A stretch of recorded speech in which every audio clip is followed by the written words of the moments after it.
We are deeply concerned about the well-being of Americans unjustly detained in Afghanistan, Mahmoud, Ryan, and George Glesman, and raise their detentions in every engagement we have with the Taliban. Bringing them home will continue to be a top priority for the United States as we work to obtain their release. The Biden-Harris administration is committing to bringing home every unjustly detained American overseas, and we have a track record of doing so, as you all saw just last week. Over the past 3.5 years, we have brought home over 50 Americans who have been unjustly detained, and our efforts will continue until all of those who have been detained are reunited with their families. With that, Sean? Sure, unless anybody wants to follow up on that. I do, go ahead. actually, if you Yeah. don't mind. No, please, Just please. directly on your topper. So first, every engagement you've had with the Taliban, can you say how many engagements there have been with the Taliban? No, I'd have to take that back and we have, as you know, from time to time, engaged with them at international fora, and in every one of those engagements we raise, among other issues, the need for them to release the Americans that they are unjustly detaining. Okay, the frequency of those interactions, I think, would be of interest to these Yeah, families. I'm happy to take it back and get it to you.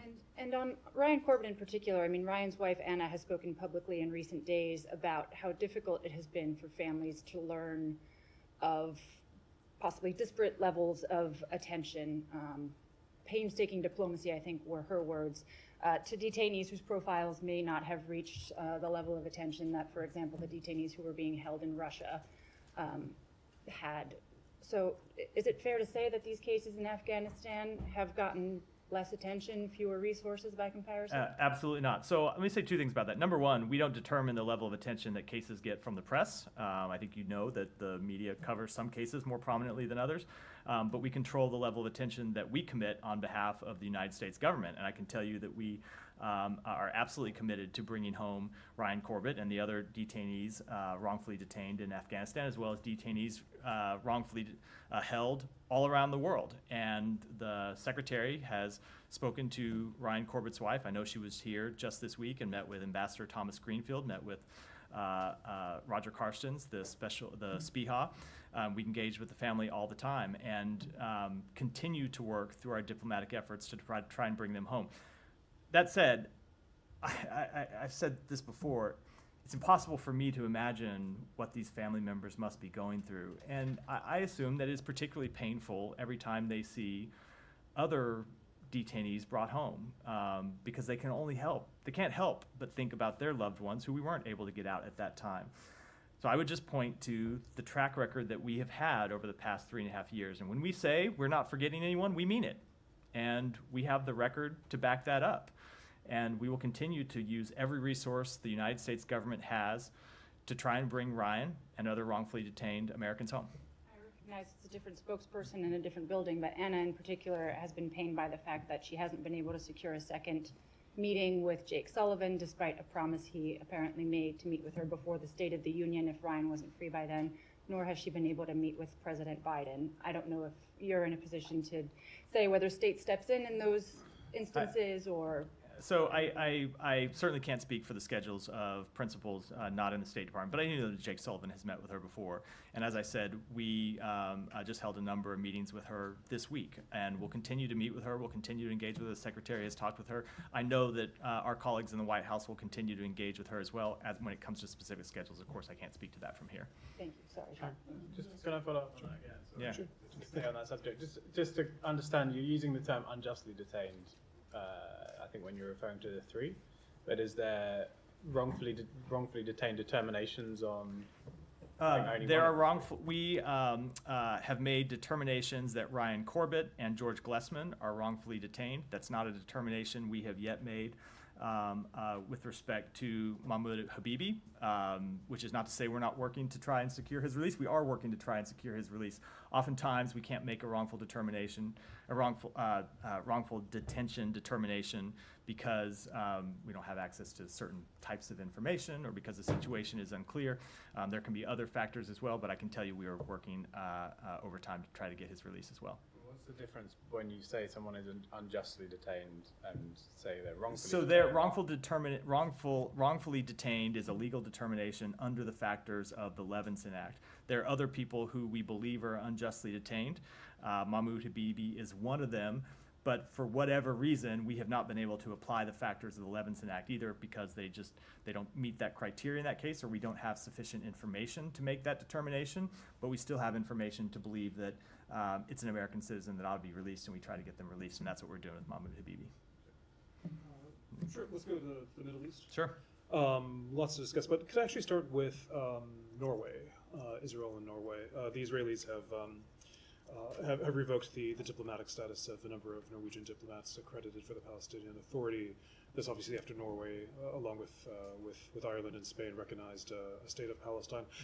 The U.S. has good relations with Israel and Norway. Do you have any comment on this? We have good relations with both of them, as you point out. I think I would just say that Norway has a long history of playing a productive role when it comes to engaging with the government of Israel and engaging with the Palestinian Authority, engaging with the Palestinian people. If you look at their role in helping mediate the Oslo Accords, if you look at their role just this year in helping facilitate the release of tax revenue to the Palestinian Authority, they have long played an important role, and we think it's important that they continue to be able to play that role in talking both with the PA and with Israel. We don't think steps to prevent them from playing that role are particularly helpful, and we'll continue to engage with both countries. Has the United States engaged specifically with Israel on this? I'm not aware of any specific conversations. We may have had them in the embassy. I'm just not aware of any.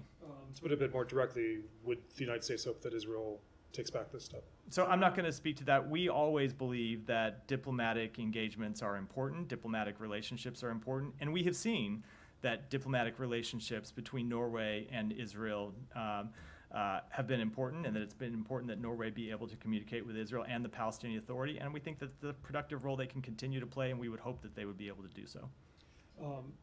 Sure. Can I follow up on that real quickly? Go ahead, go ahead. Yeah. Are you worried that that's going to, that this is going to lead to a dissolution of this agreement that you have I don't about have any- Palestinian tax I payments? don't have any specific concern about that at this point. Obviously, it's something that we'll monitor over the days to come.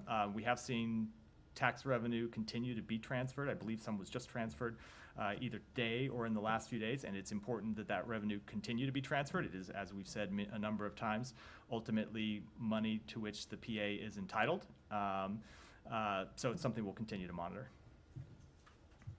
Go ahead. I was going to go through the front, but I've already come to you, so I should go I to know, Saeed. I'm But sorry. Well, go it's ahead. Middle East specific. Go I ahead. want me to wait Go ahead. because No, go ahead. Go ahead. One, does the U.S. have any indications from its diplomatic conversations that Iran is rethinking any part of the need to retaliate for the strike on Hania? So two things to that. One, I'm not going to speak to our private diplomatic conversations. I'm certainly not going to speak to what Iran may or may not be planning. Other than to say, as we've said for several days now, and it's been the focus of our diplomatic engagements, is we continue to make clear to Iran that they should not escalate this conflict, they should not take any further escalatory steps, that those steps are not in their interests, they're not in the interests of the wider region, and that is a point we will continue to impress in all of our diplomatic engagements in the region. You've also stressed the need or the help that a ceasefire deal would provide in lowering tensions. Is it clear to the U.S. how persuasive the prospect of a ceasefire deal is to the Iranians?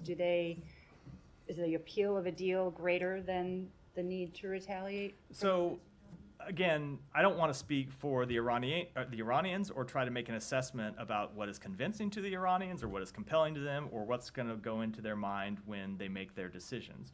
I will say that there are two sides of this coin. On one side of the coin, yes, we believe that a ceasefire would go a long way towards alleviating tensions in the region. It would obviously have immediate benefits for the Palestinian people in Gaza. It would have immediate benefits for the hostages and their families.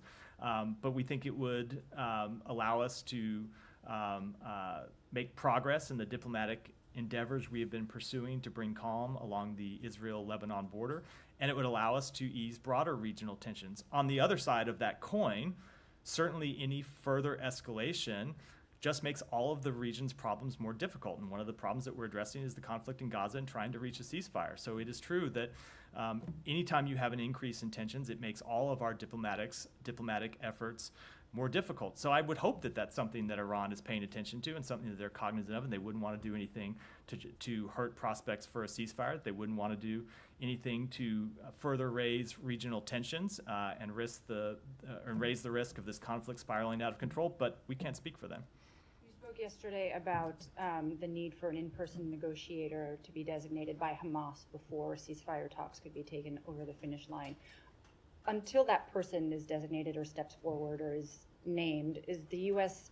trying to sort of get the Israel's side of the deal to a final place so that once there is a designation, all it takes is a signature? So it's hard to say getting one side to the deal to a final place when it obviously is a negotiation and you can't get agreement from one party without the other. Let me say two things about it, though. Yes, we have been in contact with Israel about trying to get a deal finalized, and we have been in contact with the other two mediators, Egypt and Qatar, about how we would get, potential ways to get a deal finalized and how we might bridge the differences between the two parties. And the second thing I'll say is we continue to emphasize to the government of Israel, as we believe Egypt and Qatar are emphasizing to Hamas, that the onus is on them to agree to a ceasefire, that we have made great headway, but we need to finalize the agreement. We need to finalize it as soon as possible. I have one more on Vienna, but we'll defer. Wait, Saeed, go ahead. Thank you. Actually, in response to Olivia on the deal, the Israeli press, Yediot Aharonot and the Times of Israel both reported that the United States is willing to let Israel start whatever military operations after phase 1 of a ceasefire. Can you confirm that?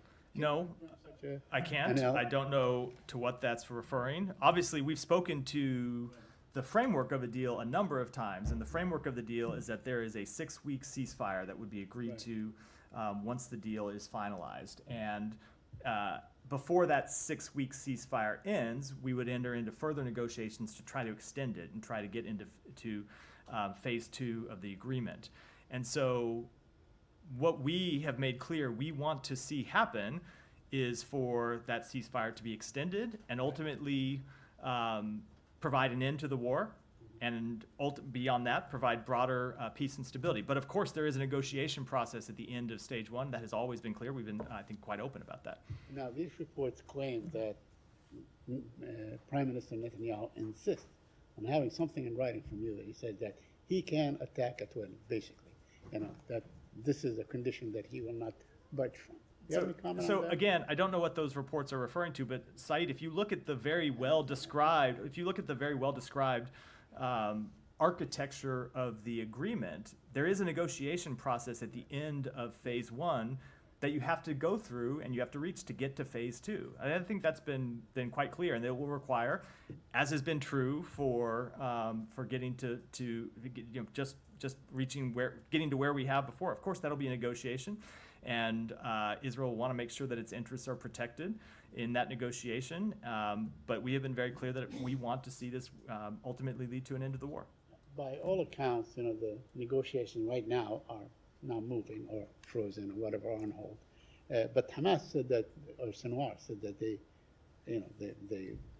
want to go ahead with the ceasefire talks. Does that change in any way the pace of what's going on? So I am not going to get into an underlying discussion about the negotiations themselves, other than to say that certainly we want to see them finalized. And finally, I wanted to ask you about the administration is being sued by Israeli settlers whom you have imposed sanctions on. How do you handle a situation like this? And especially, this morning, Mr. Netanyahu told the settlers that he is going to do everything possible to reverse those sanctions. In fact, he promised them that he will do that.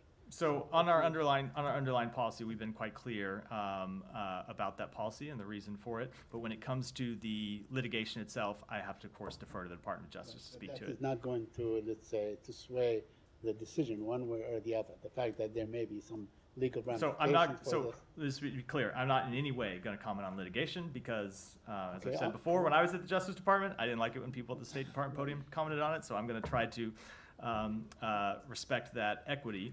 That said, we have been quite clear that we expect Israel to take actions to crack down on settler violence, And if they don't, we will. We have taken those steps, and we will continue to do so as appropriate. Just to clarify, I'm asking policy question, not that. Yeah, well, that's why, hold on, that's You why, are not- you that's are- why I answered on the policy grounds without speaking to the legal case. Thank you. Could I just follow up Yeah. briefly, just one more on the IOC? So the OIC.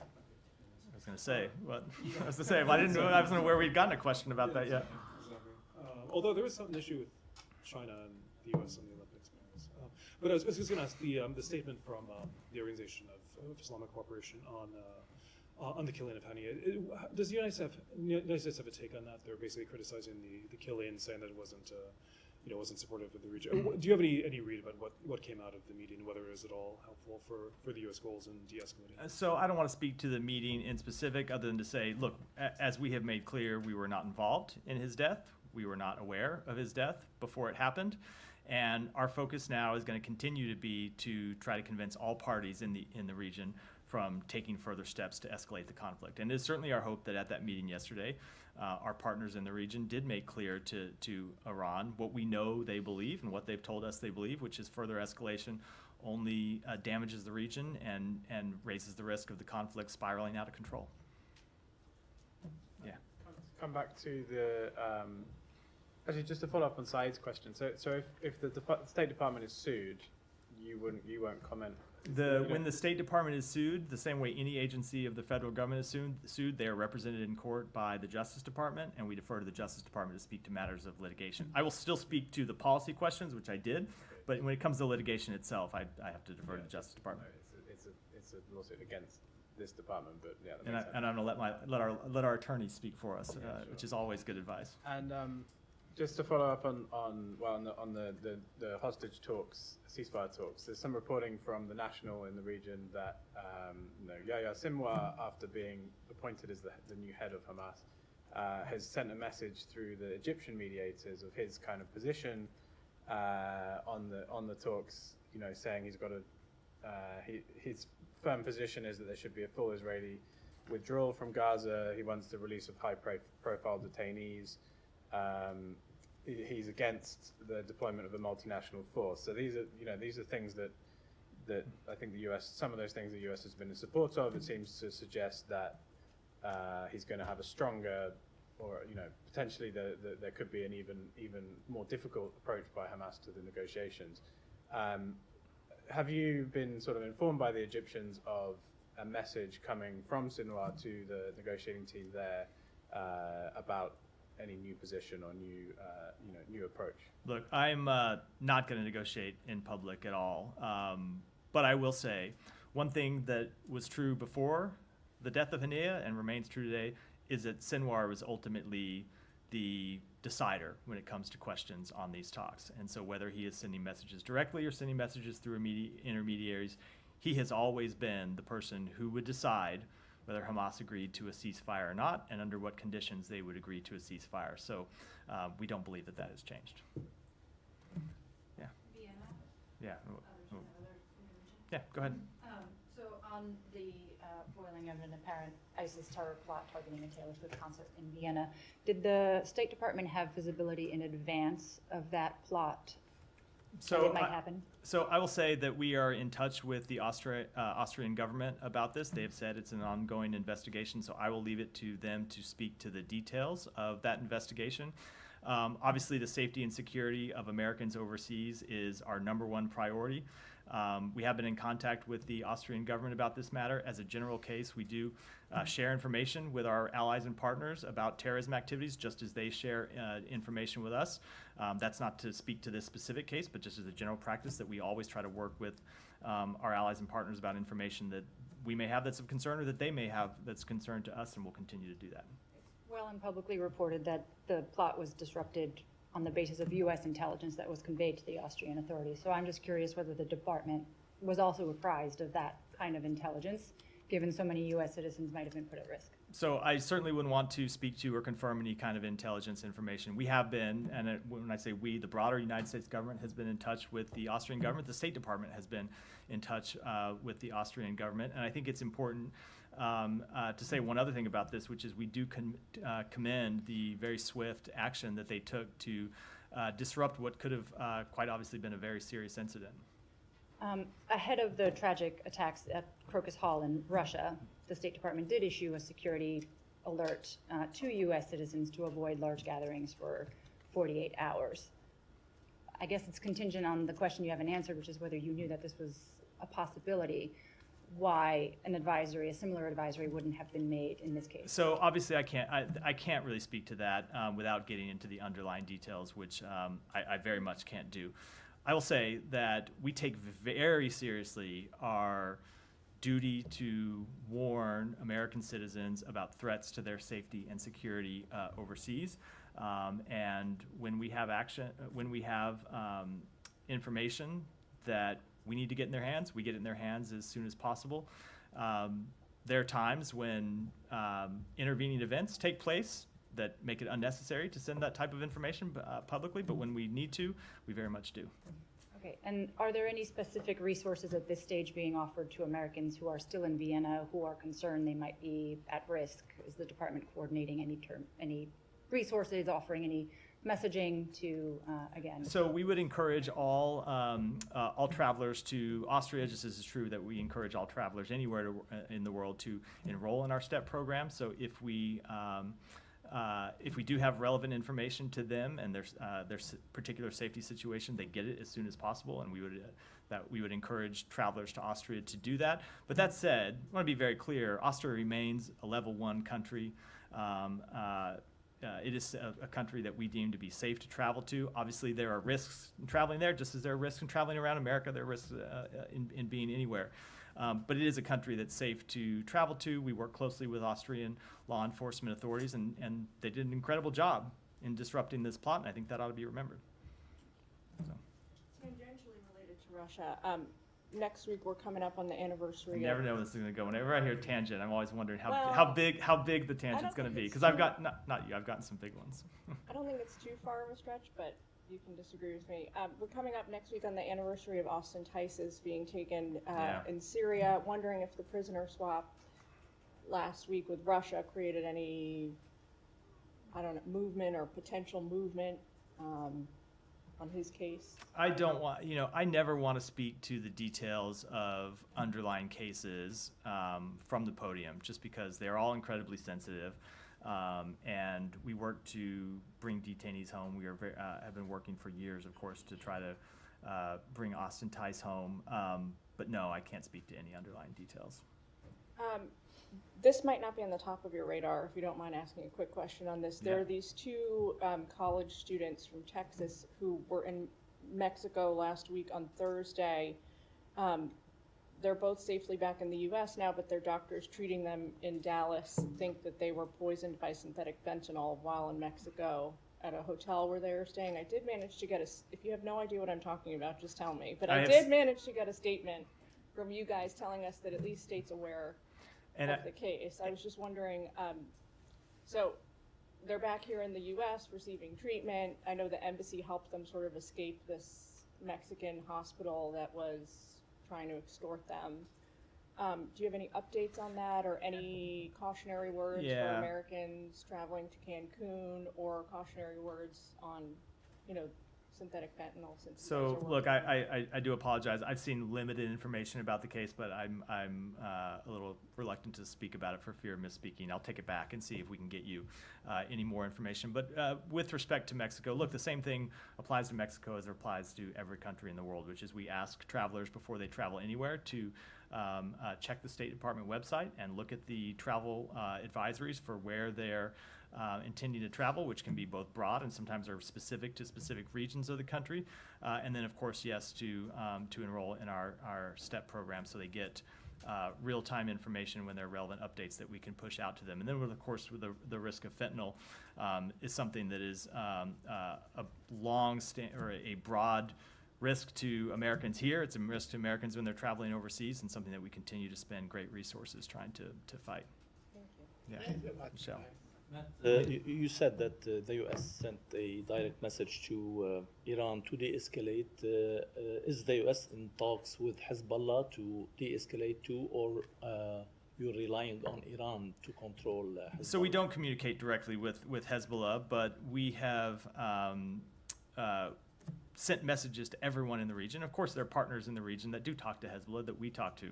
And we have encouraged in all of our diplomatic engagements with our partners in the region for them to do anything they can to try and bring down tensions. And that includes sending de-escalatory messages to anyone who might be thinking of escalating this conflict. Michelle. Yeah, I'd like to take you to West Africa.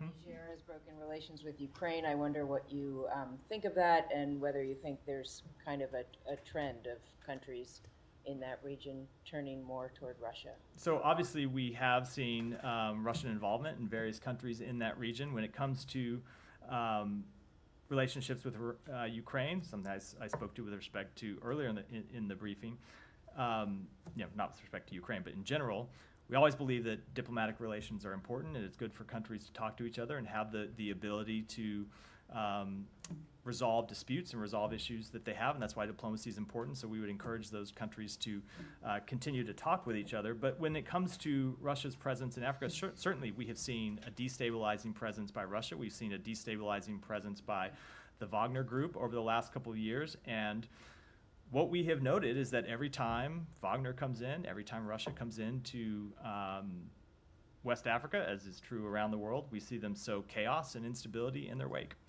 Russia's foreign ministry spokesperson, though, accuses Ukraine of opening a new front against Russia in Africa, and I wonder how you respond to that. I just don't have any assessment on that. Can I follow up on that? Yeah, go ahead. Angola, under the leadership of President João Lourenço, just fully mediate the ceasefire between the Democratic Republic of Congo and Rwanda. And yesterday, Secretary Blinken praised President Lourenço for his leadership role on that mediation. And he also expressed the U.S. support to Angola. So can you give us more insights on the U.S. view on the Angolan government mediation work to achieve this ceasefire? So Secretary Blinken had a chance to speak directly to President Lourenço yesterday to thank him for the role that Angola played in helping mediate this conflict and reach a ceasefire in the Eastern Democratic Republic of Congo. This was a follow-up to previous conversations the Secretary had with President Lourenço. He traveled to Angola in January and met with the President and talked with him about the important role that Angola was playing in trying to mediate this conflict, and thanked him again. Thanked him then for the work that they were doing, encouraged Angola to continue to play that work. And so when he called him yesterday, part of the purpose of that call was to thank the president for his engagement, which has borne fruit, and encourage him to continue to stay engaged. And how the United States intend to continue to work with Angola so that ceasefire can reach its full potential, which is to bring peace in that region? So we're going to continue to consult with the president and other leaders in the Angolan government. It is, as I said, something we know the president has spent a good deal of personal time working on, trying to get this ceasefire over the line, and we will encourage them to continue to stay engaged to see that the ceasefire holds. But is there any U.S. strategy to help so this ceasefire can last? So ultimately, it's the parties that need to commit to ensuring that the ceasefire lasts, and we will continue to engage with our partners in the region to impress upon the parties that it is in the interest of everyone in the region that the ceasefire hold and turn into, of course, a permanent end to the war. Alex. Thank you, Matt. Ukraine, moving to Ukraine operation. Obviously, Kyiv officials are tight-lipped given the nature of the operation, but I want to get your assessment on the latest, and also perhaps a reaction to how Russian propaganda machine yesterday tried to twist a portion of the U.S. government statement, particularly when the White House said that you guys are seeking information from Kyiv. Does Ukraine have your full backing in this? So when it comes to your reference to the Ukrainian government being tight-lipped about their operation, I think you can certainly understand that if the Ukrainian government isn't speaking to it, I'm not going to speak to an operation that they are conducting. Obviously, we strongly support Ukraine's effort to defend against Russia's aggression. That continues to be the case. Nothing has changed from the comments I made yesterday. Ukrainian intelligence suggests that Russia has been using Kursk nuclear power plant to basically keep Iranian drones and missiles there. Does it raise your concern?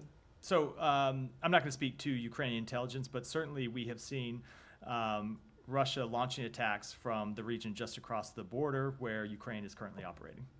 couple more on Russia, please. YouTube, they tried to slow down YouTube in Russia, but in some portion of Russia, it's completely, blocked.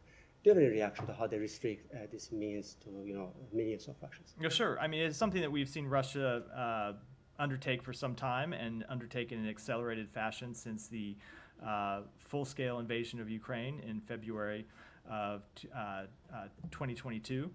And what they have done is try and consistently crack down on the ability of Russian citizens to access information about what their government is doing. So we continue to condemn these crackdowns. We continue to urge the Kremlin to stop blocking access to information for its own people. And as we've said before, it's not exactly a sign of confidence in the legitimacy of your operations when you're cracking down on your own citizenry's ability to access information about those operations. And one more Zakharova comment, if you don't mind, my colleague asked about. She today also spoke about your policy on South Caucasus. I'm going to quote her, not to dignify what she says, but the quote says that the U.S. is promoting a destructive agenda in the South Caucasus with the main goal of dividing the region and destroying Russia's historical ties with its neighbors. Is that your policy? Is that a good So when you referred to it referred to that quote as coming from my colleague, I thought you were starting with someone from the State Department. Now I hear it. I think very much. I think very much you were not. Again, so we often hear these quotes from the Russian government. I wonder who they're talking about, because the quotes that you hear from them describe Russia's own destabilizing activities in the region. It is, and I would remind the entire world that it is Russia that has invaded its neighbors, that it has occupied its neighbors' territory and continues to conduct war against its neighbors. Time. Follow up on the Kursk region offensive. Can you give us an example of a Russian attack that was launched specifically from this area that the Ukrainians have No, gone into? I am not going to speak to those from here, but speaking to that region, we have seen Russia launch attacks from the region. Like, from the border town that the Ukrainians have I'm not going to pushed get into, I'm not going to. It's just something we do in the State Department. We never speak to like specific strikes. I'm not going to speak to any specific town or specific area, but in the region where Ukraine is operating, yes, we have seen Russia launch attacks from there. And you say, the policy hasn't changed. Earlier, when the policy was initially announced, I think a lot of people, it sounded a lot more limited. And it's described by the Pentagon as this is about the ability to fire back when fired upon. In this case, whether it's right or wrong, Russia has obviously invaded Ukraine and crossed its borders. But the policy was that U.S. weapons initially weren't to be used across the border. That policy was relaxed with the caveat that this is for firing back when fired upon. Has Ukraine been fired upon from this area that's sort of caused them to launch this offensive? So I will not speak to why they launched the offensive. That is for the Ukrainian government to speak to when it comes to their decision making around this offensive. But the policy that we announced was to allow Ukraine to respond to attacks coming from just over the Russian border. And yes, in the area where they are currently operating across the Russian border, we have seen attacks come from there. Okay. Back to the Middle East, Yeah. Matt. Wall Street Journal is just reporting that the U.S. has warned Iran that its government and economy would suffer a devastating blow in case it retaliates against Israel. I was wondering if this is necessary, if it's necessary to go that far to hurt the economy, which typically and naturally affects the people, to deter Iran?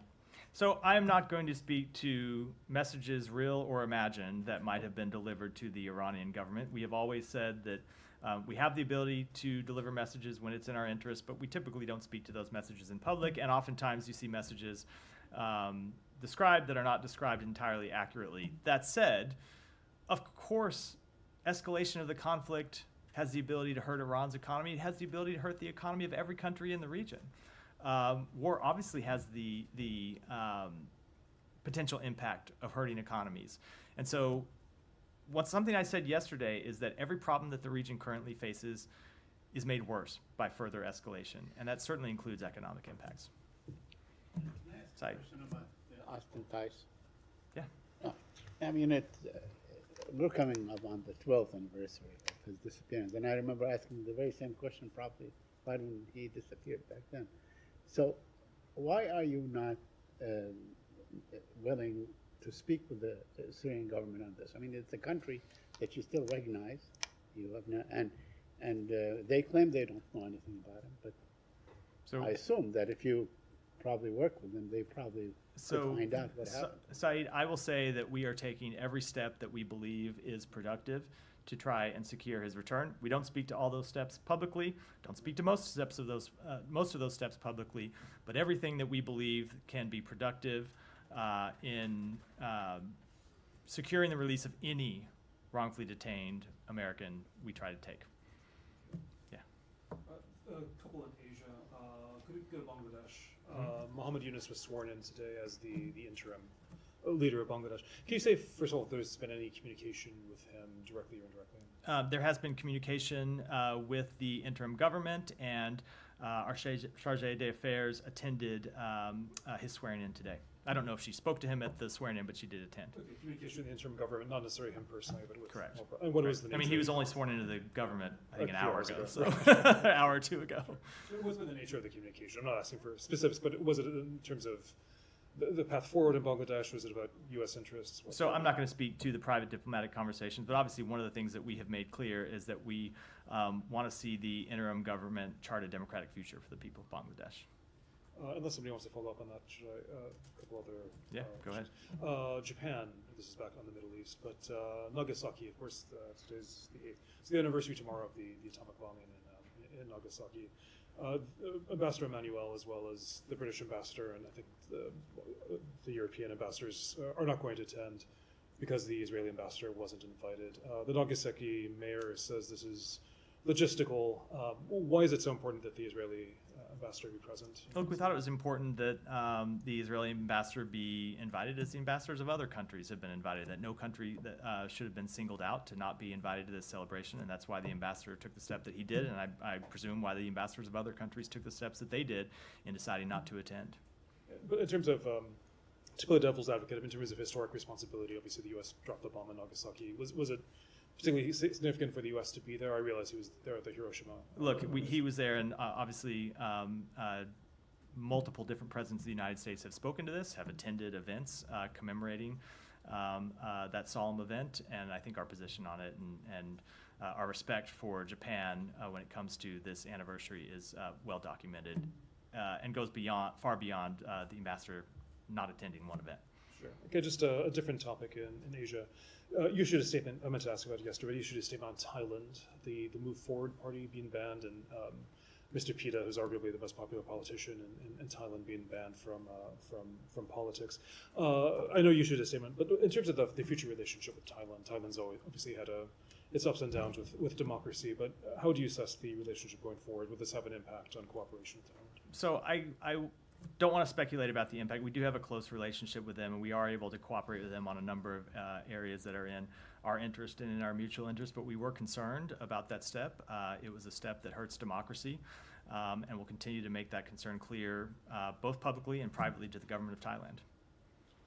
Michelle? Do you have any updates on the talks on Sudan in Switzerland? I don't. Obviously, as we've said, one of the parties, the RSF, has agreed to attend. The SAF has not yet agreed to attend. The Secretary spoke to General Burhan several days ago and impressed upon him the importance of attending those talks and the importance of reaching a ceasefire, as well as the importance of not hindering access to humanitarian assistance that the Sudanese people need. And we will continue to impress that there is, on all of the parties, that there can be no military victory to this war. Every day it goes on is just further tragedy for the Sudanese people, and so we certainly hope that the SAF will decide to attend the talks in Geneva next week. Thank you. Go ahead. From Venezuela, so yesterday was a call between the Secretary General and the Secretary of State about their readiness to assist in the process. Can you give us a little more details on what that will look like in terms of a possible assistance from the United States? We understand the Secretary General will have to get a letter by Venezuela for his good offices, but how that engaged the region, and if you can talk about that. I can't speak to any detail beyond what we said in the readout, other than to say that the Secretary engaged with the Secretary General in the same way that we've been engaging with partners in the region about the fact that we are ready to support an inclusive Venezuela-led process to reestablish democratic norms, and so we're going to continue to coordinate with our international partners about the best way to do that, understanding that it needs to be a Venezuelan-led process. Just a follow-up. So yesterday, the organization that protects journalists within Venezuela, their syndicate, alerted that several journalists, photographers have been detained, and they're concerned about not only their persecution, but according to that, they're prevented from getting a private counsel. So the government is the prosecutor at the same time is who is providing them their lawyers, and they're not allowed to get private counsel. Is that a concern that this is another tactic by the government of Maduro to try to intimidate on the freedom of the press and to reduce the access of journalists to even counsel and due process? So certainly we have been concerned about the government's crackdown on freedom of information, on freedom of press, and freedom of assembly. We've seen them taking increasingly repressive steps in the over a week now since the election, and we would encourage them to reverse those steps. I think, as I said yesterday, it is not exactly a sign of confidence in their belief in the nobility of their actions, and so we're going to continue to support the Venezuelan people in making sure that their votes are fairly counted. The last question, I'm sorry. The U.S. had conversations actually before the elections. There was a virtual meeting. Qatar is mediating. The government of Venezuela has released some of the information that was actually talked in private. Is there a possibility to retake those conversations that were ongoing, or that's something that is being paused? So I don't want to speak to those conversations in general, other than that we are talking to partners in the region and some partners around the world about the best way to establish democratic transition in Venezuela. Let me do one more and then have to wrap for the day. Thank you, Matt. As Sean asked, a good day for Bangladesh. Nobel laureate Professor Yunus just took his office as chief advisor in Bangladesh government. So, are you congratulating from the State Department or President to the new government? So as I said, our Charge d'Affaires attended the swearing in of the president today, and we welcome Dr. Yunus's calm for an end to the recent violence, and we stand ready to work with the interim government and Dr. Yunus as it charts a democratic future for the people of Bangladesh. One more on I got to hurry up because I really got to go. One more on Sri Lanka. With the arrest of IMF technical advisor and one of our South Asia perspectives writer Asanga Abeganaskara in Sri Lanka, an apparent attempt to silence and instill fear in journalists along with the recent gun violence in Colombo, and caretaker President Wickremesinghe protection of the corrupt Rajapaksa family. Is the U.S. concerned about this? Let me take that question and get back to you. All right. Thanks, everyone.